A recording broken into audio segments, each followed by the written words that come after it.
बिस्मिल्लाहिर्रहमानिर्रहीम अस्सलाम वालेकुम। डियर स्टूडेंट्स, आज हम ऑपरेटर्स इन पाइथन का टॉपिक स्टार्ट करेंगे और आज हम अरिथमेटिक ऑपरेटर्स डिस्कस करेंगे। आज पाइथन कोड टाइप करने के लिए मैं आइडियली पाइथन का इस्तेमाल करूंगा। इससे पहले हमने शेल पे ही कोड टाइप किया था, लेकिन आज मैं फाइल पे आके एक न्यू फाइल जनरेट करूंगा जिसके अंदर मैं पाइथन कोड टाइप करूंगा। तो स्टार्ट करते हैं एडिशन वाले ऑपरेटर से। देखें, सबसे पहले तो आप जानें कि एक होता है असाइनमेंट ऑपरेटर, जो कि मैथ में इक्वल टू ऑपरेटर भी कहलाता है। इसके लेफ्ट साइड पे वेरिएबल और राइट साइड पे उसकी वैल्यू। वैल्यू वेरिएबल में सेव करने के लिए, स्टोर करने के लिए या फिर असाइन करने के लिए हम इस इक्वल टू ऑपरेटर को इस्तेमाल करते हैं। मैं डी को वैल्यू असाइन करता हूँ 3। अब result equal to A plus B, ये हो गया प्लस एडिशन का ऑपरेशन। हम यहाँ पर 5 और 3 को तो वैल्यू असाइन कर रहे हैं डायरेक्ट, लेकिन रिजल्ट को हम वैल्यू किस तरह असाइन कर रहे हैं। हम कह रहे हैं कि एक एक्सप्रेशन है ए प्लस बी, जिसका मतलब ये है कि ये एक्सप्रेशन जब हम प्रोग्राम चलाएंगे तो एवेल्युएट होगी, और उस वक्त जो इसका रिजल्ट आएगा, आंसर आएगा, वो फिर इस वेरिएबल रिजल्ट की वैल्यू बन जाएगा। और फिर हम इसको चेक करने के लिए प्रिंट की स्टेटमेंट से रिजल्ट को प्रिंट कर देते हैं। ये हमारा कोड कंप्लीट है। हमें पहले इस कोड को सेव करना होगा।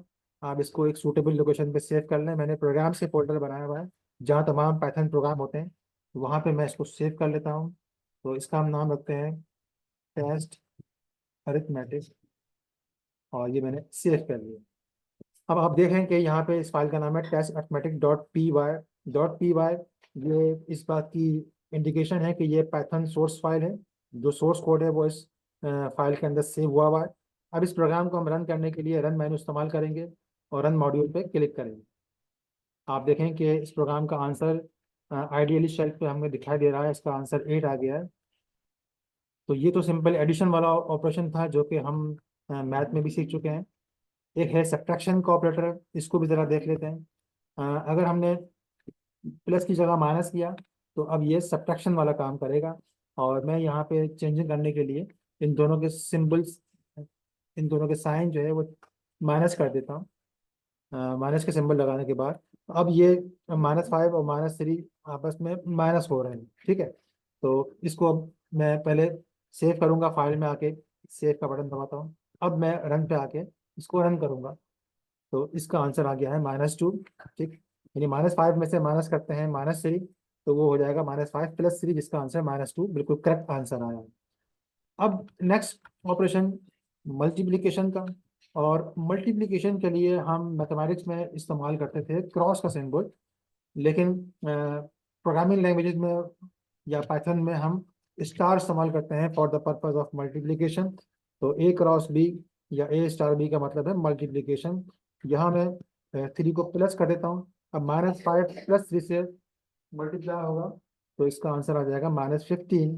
इस प्रोग्राम को मैं सेव करता हूँ। ये सेव का शॉर्टकट याद रख लें, Ctrl+S है। और अब मैं रन करता हूँ, इसका शॉर्टकट भी F5। ये देखें, इसका आंसर -15 आ गया। तो ये तो थे बहुत सिंपल से एडिशन, सब्ट्रैक्शन और मल्टीप्लिकेशन के ऑपरेशन। अब आते हैं हम डिवीजन ऑपरेशंस पर। डिवीजन ऑपरेशंस की अगर आप बात करें तो मैथ में हम डिवीजन के लिए या तो इस सिंबल को इस्तेमाल करते हैं, यानी A = B/C, या फिर हम इस सिंबल को इस्तेमाल करते हैं कि A = B/C। तो ये दो सिंबल्स मैथ में डिवीजन को शो करने के लिए इस्तेमाल होते थे। और डिवीजन की जो टाइप्स थी वो भी ज़रा देख लें आप। डिवीजन हम या तो करते हैं ऐसी डिवीजन जिसमें हमें क्वोशंट भी मिलता है और रिमाइंडर भी मिलता है। जिस तरह यहाँ 432 को हम 15 से डिवाइड करते हैं, तो एक तो तरीका ये है कि हम क्वोशंट अलग कैलकुलेट करें और रिमाइंडर अलग कैलकुलेट करें। और दूसरा तरीका ये है कि हम फिर पॉइंट्स में जाएं, फ्लोटिंग पॉइंट्स में जाएं और कंप्लीट डिवीजन करें, जिसमें रिमाइंडर 0 आता है अमूमन, और आंसर जो है वो एक फ्लोटिंग पॉइंट नंबर होता है, क्वोशंट। तो ये दो किस्म की डिवीजन हम अलग अलग तरीके से पाइथन में परफॉर्म कर सकते हैं। तो इन कामों के लिए क्या होता है, हम इस्तेमाल करते हैं एक फ्लोर डिवीजन और एक सिंपल डिवीजन। तो मैं इनको बारी बारी आपको चला के दिखाता हूँ। हम एग्जाम्पल यही इस्तेमाल करेंगे, 432 को 15 से डिवाइड करेंगे। तो मैं अब यहाँ पर ए को 432 कर देता हूँ और बी को 15 कर देता हूँ, और मैं यहाँ पे करता हूँ simple division, slash A slash B, 432 divide by 15। तो इस कोड को हम सेव करते हैं कंट्रोल एस से और रन करते हैं F5 से। तो यहाँ देखिए इसका आंसर 28.5 आया है। ये वही आंसर है जो कि यहाँ पे कंप्लीट डिवीजन में मौजूद था। और अगर हमने यहाँ पे फ्लोर डिवीजन को इस्तेमाल किया, फ्लोर डिवीजन का मतलब क्या है, जिसमें हम डबल स्लैश इस्तेमाल करते हैं, ठीक है। ये अगर हमने वो इस्तेमाल किया तो अब इसमें हमें इसका आंसर, जो क्वेश्चन वाला आंसर है, सिर्फ वही मिलेगा। तो मैं इसको कंट्रोल एस से सेव करता हूँ और F5 से इसको रन करता हूँ। अब देखें कि इसका आंसर सिर्फ 28 आया है, 0.8 नहीं आया है, जिसकी वजह यह है कि हमने यहाँ पे फ्लोर वाली डिवीजन की है। अब इस डिवीजन में जो रिमाइंडर था, यानी जो रिमाइंडर वाला आंसर था 12, वो अगर हमें मालूम करना हो तो उसके लिए हम क्या इस्तेमाल करेंगे। तो उसके लिए हम इस्तेमाल करेंगे जो मॉड्यूलो ऑपरेटर है, या जिसे हम कहते हैं परसेंट का सिंबल भी, तो उसके लिए हम ये इस्तेमाल करेंगे। तो मैं अब यहाँ पर ए को बी से मॉड्यूलो करता हूँ, तो अब रिजल्ट में जो रिमाइंडर है वो सेव होगा। तो मैं इस प्रोग्राम को जब रन करूँगा तो देखें इसका आंसर 12 आया। ये 12 वही आंसर है जो कि रिमाइंडर हमें मिल रहा था।